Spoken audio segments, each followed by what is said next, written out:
jugoslovenski prolaz. Safe? Salino osoblje, on me ovdje već prepoznaje, s obzirom da sam jeo već nekoliko puta ovdje. Možeš gledati. Priđite lagano. Kako miriše. Pa kad vidite da mnogo ljudi jede na jednom mjestu, to znači da je provereno i dobro. I nadam se da mi ništa drugo neće pati na pamet, jer će ovaj buket jesti 20 minuta. Ne brini, sve stiže sad u komadu. Jedna kventa.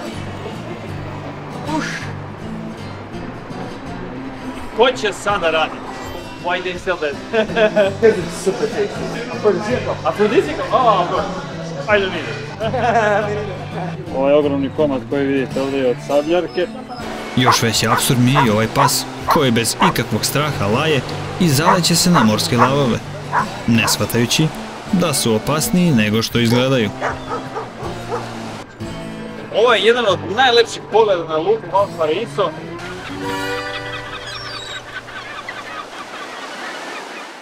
Andrejeve pustolovine pratite i na Instagramu.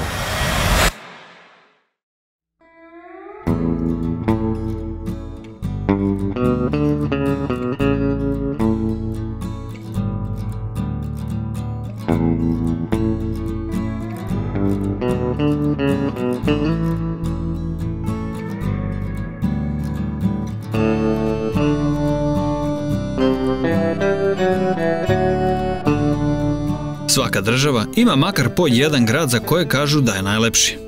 Ni Čile nije izuzetak, pa sam se zaputio do Valparaisa.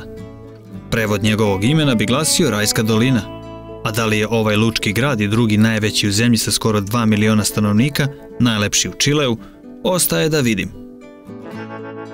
Vreme baš nije idealno, jer tmurno je, ali bez obzira na to, prvi utisak je meni lično zadovoljavajući.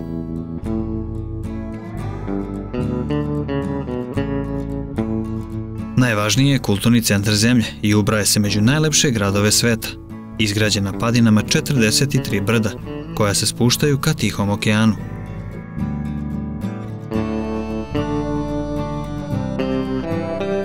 Poznat je po brojnim lavirintima starih uličica i uspinjačama, zbog čega je 2003. istorijski centar grada, izgrađen u stilu kolonijalne arhitekture, proglašen svetskom baštinom UNESCO.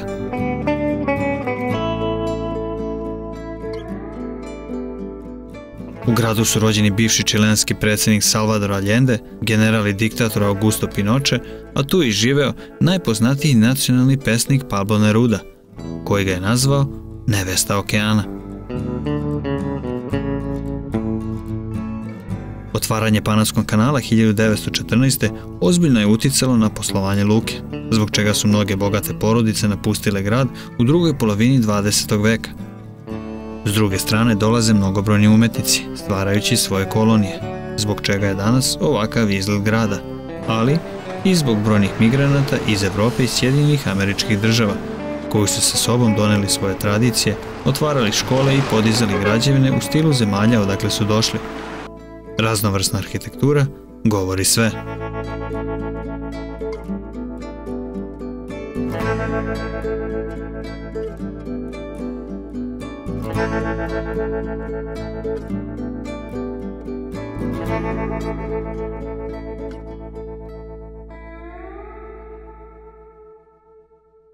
Moj domaćin u Valparaisu je Juri. Cijela priča oko svih gradskih murala počinje u drugoj polovini 19. veka. Grad je tada bio ekonomski jak zbog veoma prometne luke. Međutim, otvaranjem Panamskog kanala sve je stalo, pa i sam grad počeo da propada. Tada je najpoznatiji Čileanac u istoriji, Pablo Neruda, državnik i pisac, odlučio da pozove najpoznatije meksičke umetnike kako bi promenili izgled Valparaisa. Pablo Neruda decided to invite lots of good Mexican artists to come to Valparaiso and start putting lots of murals around the city. And when Pinochet comes, kada je Pinochet došao na vlast i zaveo diktaturu, veliki broj murala je prefarban. And with the censorship, they start painting all of the murals in a grey painting. To je trajalo do 90-ih i kraja njegove vladavine. Od tada je svim umetnicima ponovo dozvoljeno da stvaraju svoja dela na fasadama starih građevina Valparaisa. A murala je mnogo. Gotovo da nisam video zgradu bez nekog crteža. Valparaiso se smatra jednom od prestolnica grafita Južne Amerike, a mnoge ulice pune su boja i života, zahvaljujući živopisnim muralima. Uz 4 velika tradicionalna univerziteta pravi je primjer čileanske kulture i u njemu se svake godine održavaju festivali sa mnoštvom uličnih umetnika i muzičara.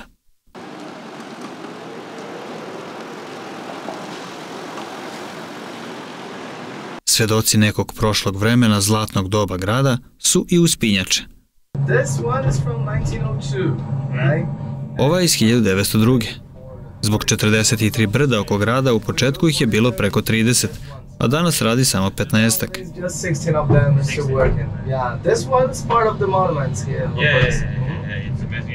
Ova je posebno poznata. Da, ima preko 120 godina. You're right. 120 years old. It's amazing. And all the structure is still the original one. Yeah, this is the... It's safe? Yeah, it is. I hope so. Sve na njoj je originalno. Da li je sigurna?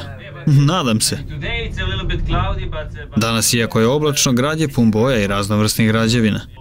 Da, te boje dolaze iz luke. Donosili su ih ribari i moreplovci sa sobom jer su njome farbali brodove. Because with the sailors coming up to the hills, painting everything with the leftovers from the paintings of the ships. Well, the ships, The whole city got started with lots of colors.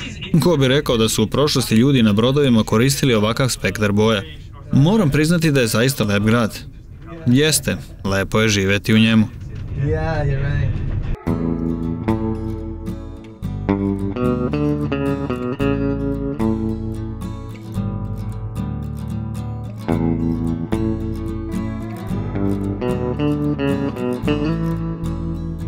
Luka danas i dalje radi i glavni je distributivni centar za kontejnerski saobraćaj, izvoz bakra i voća.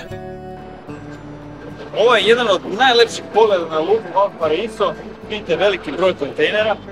Ovi kontejneri prevoze razne stvari, ako su u kojim jarkim bojama, nose elektroniku. Ovo su na vidite bele i sive i u njima ima klima, tako da prevoze raznu hranu i ostale stvari koje mogu da se pokvare. Područje grada je u doba pre dolaska Evropljana naseljavao narod Čangos, koji se bavio ribolovom i poljoprivredom.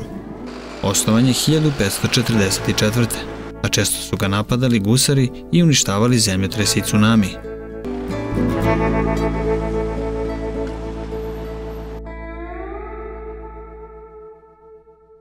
A verovali ili ne, u najlepšem delu grada je i uličica koja nosi naziv Paseo Jugoslavo, odnosno Jugoslovenski prolaz. Priča je zanimljiva. The story begins with the first half of the 20th century, right? U prvoj polovini 20. veka dolazi bogata italijanska porodica i pravi ovu palatu. Kada su je završili i trebali da se usele 1916. umro je vlasnik, ostavivši iza sebe udovicu koja je 10 godina kasnije prodala kuću Pasku Baburici, čuvenom biznismenu poreklom iz Hrvatske. The widow of this family decided to sell the house to the family Baburica. And Pascual Baburica was a great businessman from Croatia, right? Kao i svi tada, tražio je dobar posao vezan za rudarenje, pa mu je trebala dobra baza. Pored toga bio je veliki filantrop i trošio dosta novca unutar zajednice. Zato je sve oko palate preuredio. U njegovu čast čileanska vlada je odlučila da stari naziv Američki prolaz zameni sa jugoslovenskim, što je ostalo do danas. This place used to be the Paseo Americano, and the government decided to change the name to the Yugoslavian way, the Paseo Jugoslavo, like to give a celebration of the life of Pascual Baburica, right? Od 1971. vila je preuređena u spomen muzej. This house was turned into the Fine Arts Museum here in Valparaiso. Inače, u jednom trenutku držao je 30% ukupne proizvodnje čileanskog belog zlata, odnosno šalitre. Umro je bez naslednika, a svo bogatstvo podeljeno je u donacije.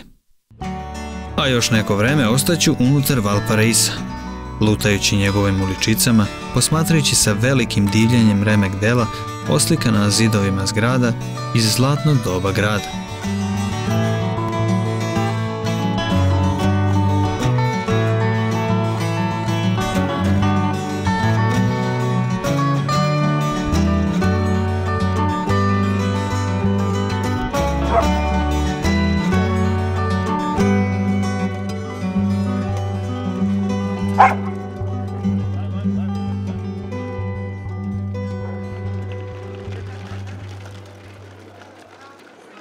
A kakva je to luka bez ribe?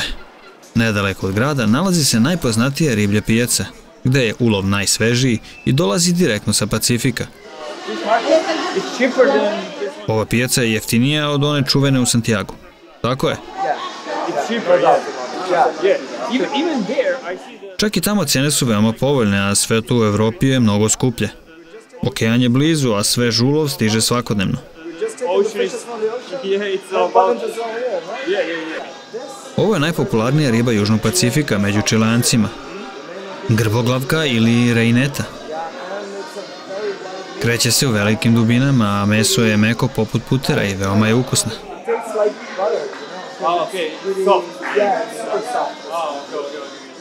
Ovo je čuveni pjure, deo morskog organizma koji raste na steni i pun je metala. Gotovo sličan osjećaj kao kada bi, na primjer, jeo bateriju. Pa čekaj, što ga onda prodaju? Veoma je ukusno, a jak je afrodizijak. Mislim da mi to nije potrebno.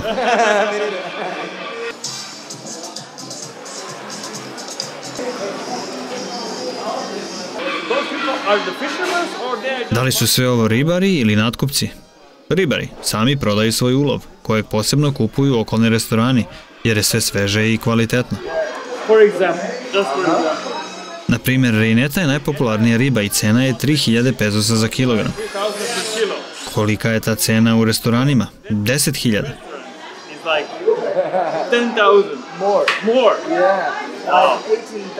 Više. 18.000. 6 puta više.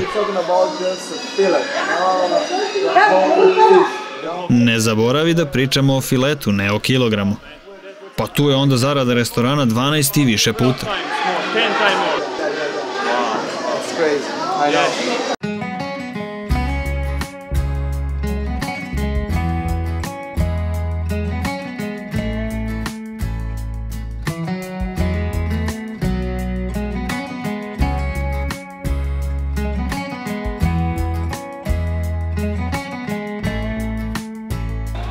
Ovaj ogromni komad koji vidite ovdje je od sabljarke.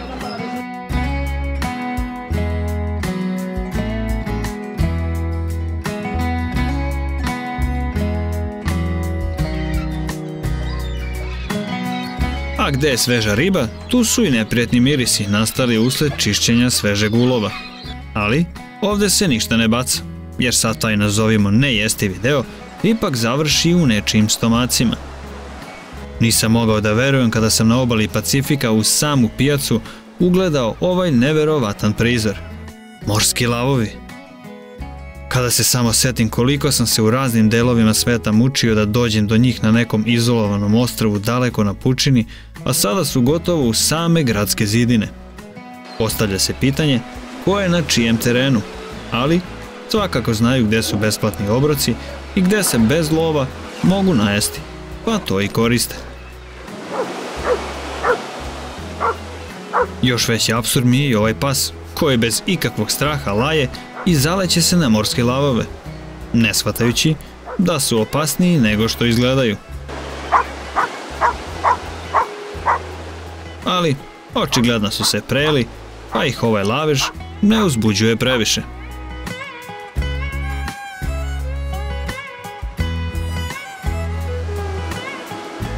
Ovi morski sisari pripadaju istoj grupi kao foke i morževi.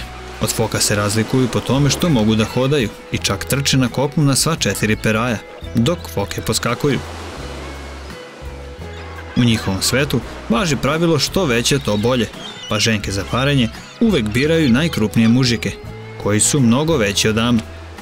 Društvene su životinje i žive u velikim kolonijama, a kada odrastu, postaju nažalost oni upali pluća, epilepsiji i raku.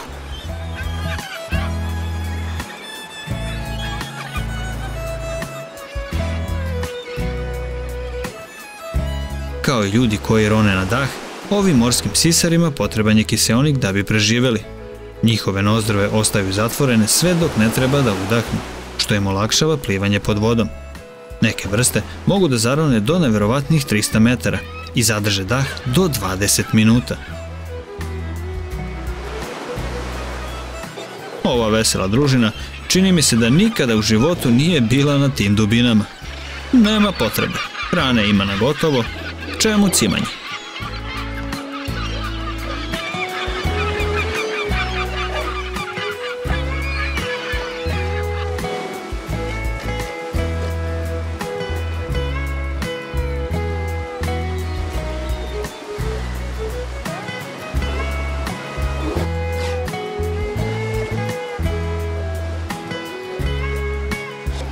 Nekoliko decenija unazad ova slika bi bila nemoguća, jer su ranije ljudi lovili morske lavove i doveli ih do ivice izumiranja.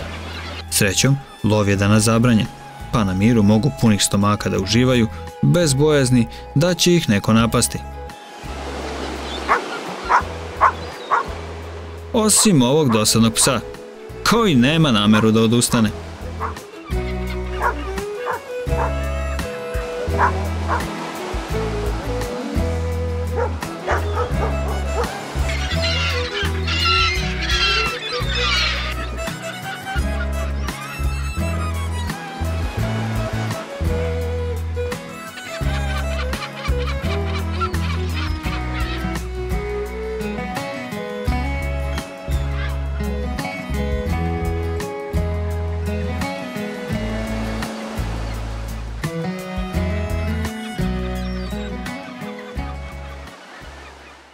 Andrejeve pustolovine pratite i na Instagramu.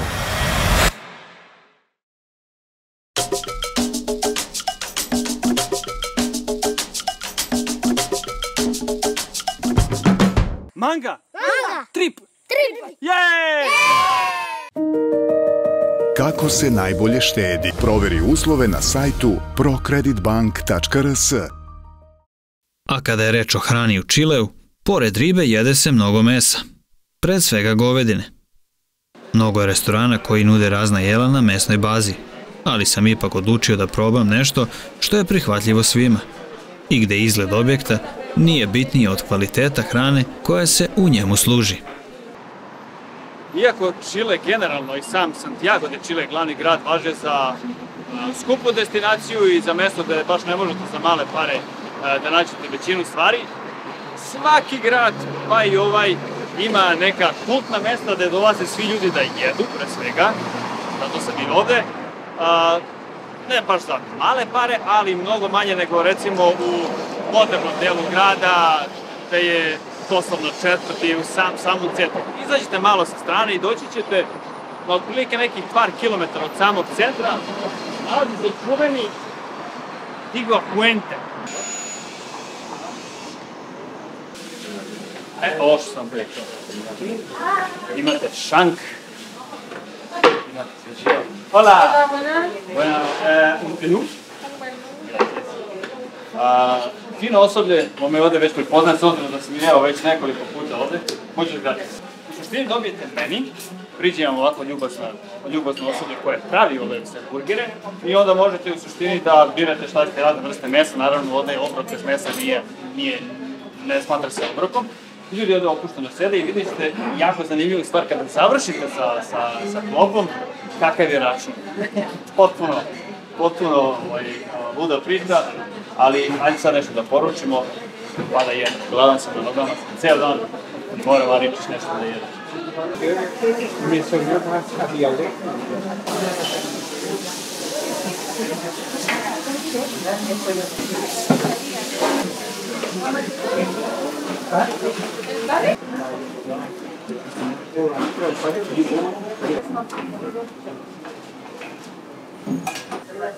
Konačno je stigao, pogledajte vi ovaj set. Priđite lagano. Ovo je magija. Ovo je ovde, kao što ste vidjeli dok je ona pripremala, cepkana govedina. I ovo je ceo avokado. I... kako miriše. Što bi rekli, prava magija. Ovo je prilog, čisto se zna. Kad tražite prilog, on ima staviti ceo avokado. Što ne čudim se obzirom da je Čile druga zemlja u svetu po izvozu avokada, tako da im se može da stavlja u ove sendviče.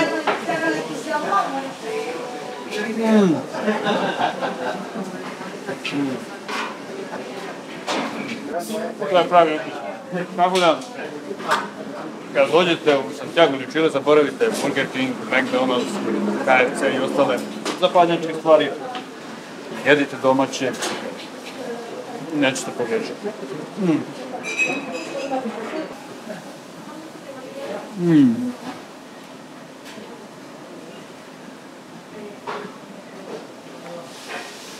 Kad je meso u pitanju, nikad nisam razmišljao kao meso i avokado, ali postoje i druge stvari koje mogu da se ubaciti, tipa majonez, gdje se tavi, najdeni. Malo egzotike, avokado, malo klasike, govedina, odlična kombinacija.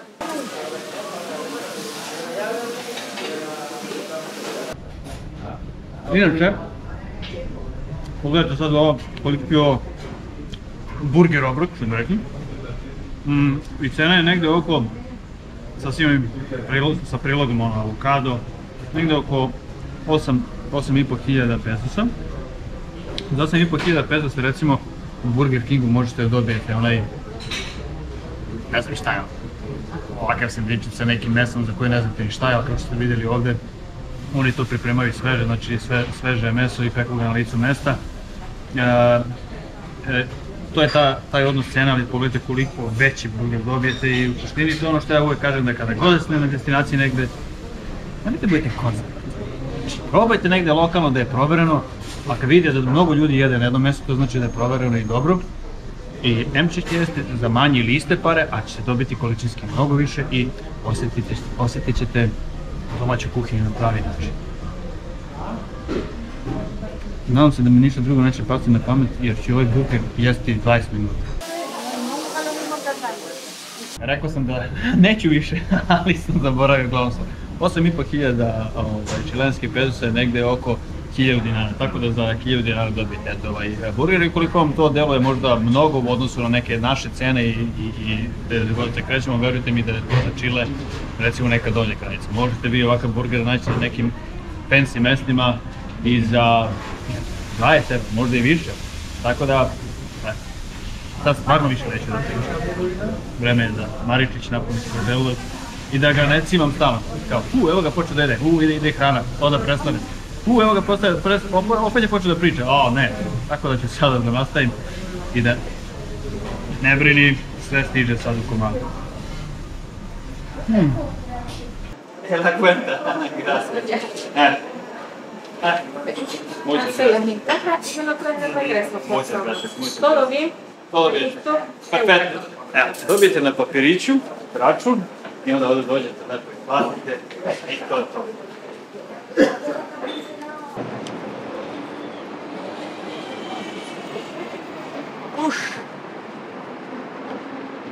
Ko će sada raditi? Kad sam napunio stomak ovdje vinom, ko će da radi? A ja ću raditi.